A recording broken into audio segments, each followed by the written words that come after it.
ሰላም የእግዚአብሔር ቤተሰቦች ከማህበረ ቅዱሳን ቴሌቪዥን የዕለቱን አጫጭር መረጃዎች ይዘንላችሁ ቀርበናል። ብፁዕ አቡነ ዲሜጥሮስ በኦማን የፌዴራል ቆንስላ ተወካይ ከሆኑት ማዳም ሮቂያ ጋር ተወያዩ። የሊባኖስ የተባበሩት አረብ ኤሚሬትስና የመካከለኛው ምስራቅ ሀገረ ስብከት ሊቀ ጳጳስ ብፁዕ አቡነ ዲሜጥሮስ በኦማን የፌዴራል ቆንስላ ተወካይ ማዳም ሮቂያ ጋር በመሆን በኦማን የሃይማኖታዊ ጉዳዮች የሚመለከቱ ከፍተኛ የመንግስት ኃላፊዎች ጋር ውይይት አድርገዋል። ውይይቱ በምዕመናን መንፈሳዊ ፍላጎት መሟላት፣ በሃይማኖት ነጻነት መጠናከርና በቤተ ክርስቲያን ህጋዊ እውቅና ላይ ትኩረት ያደረገ መሆኑም ተገልጿል። ለሐዋርያዊ አገልግሎት ወደ ኦማን ያቀኑት ብፁዕ አቡነ ዲሜጥሮስ የቤተ ክርስቲያንን ህጋዊ አሰራር ማጠንከር፣ የምዕመናንን አንድነት መጠበቅና የወጣቶችን መንፈሳዊ ተሳትፎ መጨመርን እንደ ዋና የስራ አቅጣጫ አስቀምጠዋል ሲል የዘገበው የመካከለኛው ምስራቅ ሀገረ ስብከት ሚዲያ ነው።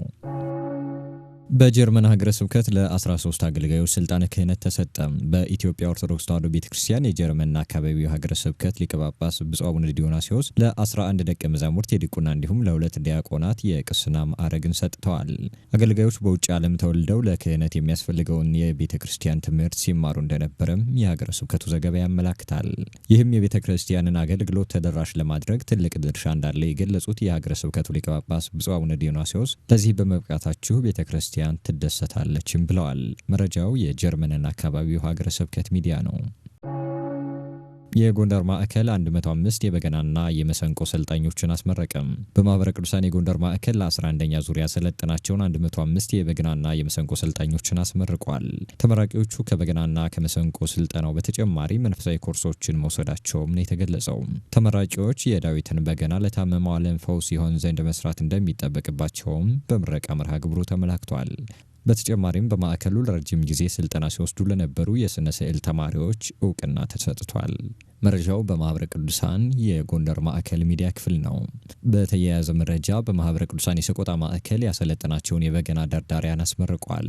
ማዕከሉ ከ2012 ዓ.ም ጀምሮ የበገና ስልጠና እየሰጠ የሚገኝ ሲሆን በ8ኛና በ9ኛ ዙሪያ ስልጠናቸውን 47 የበገና ደርዳሪያን አስመርቋል። መረጃው በማህበረ ቅዱሳን የሰቆጣ ማዕከል ሚዲያ ነው። የዕቅበተ እምነት ትምህርቶችን ለምዕመናን ተደራሽ ማድረግ እንደሚገባ ተጠቆመ። በጌዲዮ ኮሬና ቡርጂ ሀገረ ስብከት በዲላና ወናጎ ወረዳ ቤተ ክህነት የዕቅበተ እምነት ስልጠና መሰጠቱን ተከትሎ ነው ይህ የተባለው።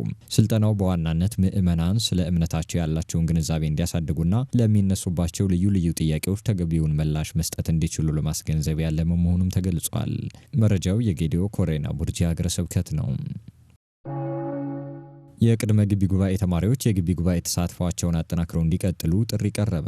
ይህ ጥሪ የቀረበው በማህበረ ቅዱሳን ወላይታ ማዕከል የቅድመ ግቢ ጉባኤውን 13ኛ ዓመት የምስረታ በዓልና ለ12ኛ ክፍል ተፈታኝ ተማሪዎች የሽኝት መርሃ ግብር ባከናወነበት ዕለት ነው።